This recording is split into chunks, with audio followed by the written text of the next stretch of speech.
بسم اللہ الرحمن الرحیم۔ السلام علیکم اسٹوڈینٹس، میں امید کرتی ہوں آپ سب اپنے گھروں میں خیریت سے محفوظ ہوں گے۔ میں آج اپنے لیکچر نمبر 5 کا آغاز کرتی ہوں۔ آج ہم نے سبق نمبر 7 پڑھنا ہے اور اس کا عنوان ہے اللہ کا ذکر کرو۔ ذکر کا کیا مطلب ہوتا ہے؟ ذکر کا مطلب ہوتا ہے اللہ کی بڑائی اور پاکی کے بارے میں سوچنا۔ اللہ تعالیٰ کے ذکر کے جو ہیں 4 طریقے ہیں۔ نمبر 1 نماز، نمبر 2 قرآن، نمبر 3 دعائیں، نمبر 4 تسبیح۔ نماز جو ہے، نماز کے بارے میں کیا حکم ہے کہ ہم نے نماز جو ہے 5 وقت کی ادا کرنی ہے، یعنی کہ پابندی سے دن میں 5 بار ادا کرنا۔ نمبر 2 تھا قرآن مجید، قرآن مجید کی آیات کی تلاوت کرنا اور اسے سمجھنا، یعنی کہ اس کو ترجمے کے ساتھ پڑھنا۔ نمبر 3 دعائیں، یعنی کہ ہر کام شروع کرنے سے پہلے دعا پڑھنا، جیسے کھانا کھانے کی، سونے کی، جاگنے کی دعا، سواری میں سوار ہونے کی دعا۔ اور تسبیح کیا ہے؟ زبان سے بار بار اللہ تعالیٰ کی تعریف بیان کرنا تسبیح کہلاتا ہے۔ اور جو کلمات ہمیں رسول اللہ صلی اللہ علیہ وسلم نے بتائے ان کلمات کو بار بار پڑھنا۔ اس کے بعد ہے سب سے بہترین ذکر نماز ہے۔ نماز پڑھتے ہیں تو برے کاموں سے بچ جاتے ہیں۔ نماز کے بعد قرآن کی تلاوت سب سے بڑا ذکر ہے۔ تیسرا ذکر دعائیں ہیں، جیسا کہ کھانا کھانے، مسجد میں داخل ہونے، سواری پر بیٹھنے، سونے اور جاگنے وغیرہ کی دعائیں شامل ہیں۔ سب سے آخر میں تسبیح کا ذکر ہے۔ ذکر کرنے سے انسان سکون میں رہتا ہے، آخرت میں اللہ سے ملنے کا خیال تازہ رہتا ہے۔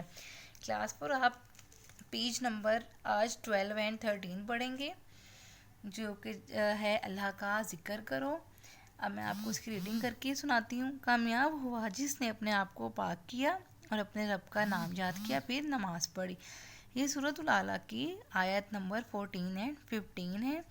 ہدایت حاصل کرنے اور لوگوں کو یاد دہانی کرانے کے لیے پاک ہونا ضروری ہے۔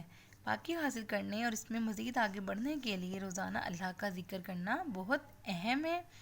ذکر کا مطلب ہے اللہ کی بڑائی اور پاکی کے بارے میں سوچنا۔ ذکر کے لیے ضروری ہے کہ اللہ کے بارے میں سوچنے کے ساتھ ساتھ زبان سے کچھ کلمات ادا کریں۔ اللہ کے ذکر کے 4 طریقے ہیں: نماز، قرآن، دعائیں، تسبیح۔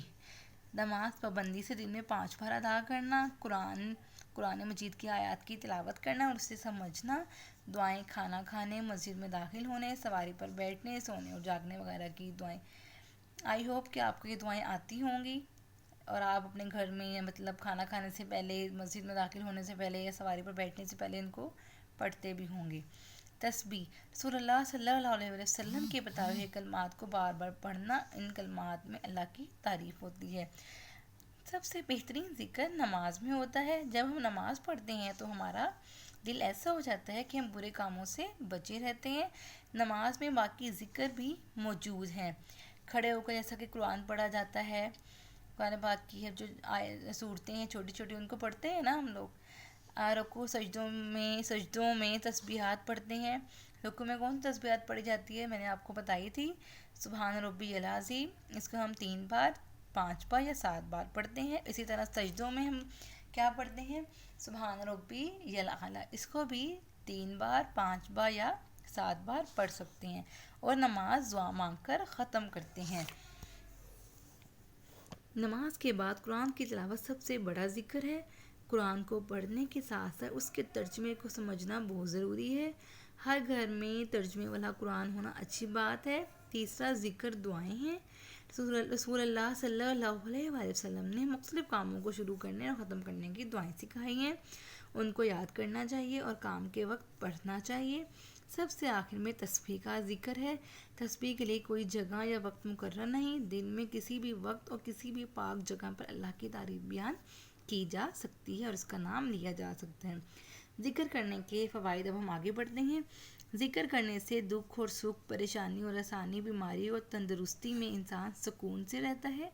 اچھے کام کرنے کو جی چاہتا ہے، برے کام کرنے سے دل گھبراتا ہے، آخرت میں اللہ سے ملنے کا خیال تازہ رہتا ہے۔ رسول اللہ صلی اللہ علیہ وسلم نے فرمایا، جب بھی اور جس جگہ پر بیٹھ کر اللہ کے بندے اللہ کا ذکر کرتے ہیں تو لازمی طور پر فرشتے ہر طرف سے ان کے گرد جمع ہو جاتے ہیں، ان کے گرد کھڑے ہو کر انہیں گھیر لیتے ہیں، اللہ کی رحمت ان پر چھا جاتی ہے اور ان کو اپنے سائے میں لے لیتی ہے، وہ خوش اور پرسکون ہو جاتے ہیں اور اللہ تعالیٰ اپنے پسندیدہ لوگوں میں ان کا ذکر فرماتا ہے۔ کلاس 4 آپ نے اس چیپٹر کی ریڈنگ بہت اچھی طریقے سے کرنی ہے، اور آپ کو ہوم ورک میں جو کوسچنز آنسر دیے جائیں گے وہ آپ نے سی ورک کاپی پہ کرنے ہیں۔ اللہ تعالیٰ ہم سب کا حامی و ناصر ہو۔ اللہ حافظ۔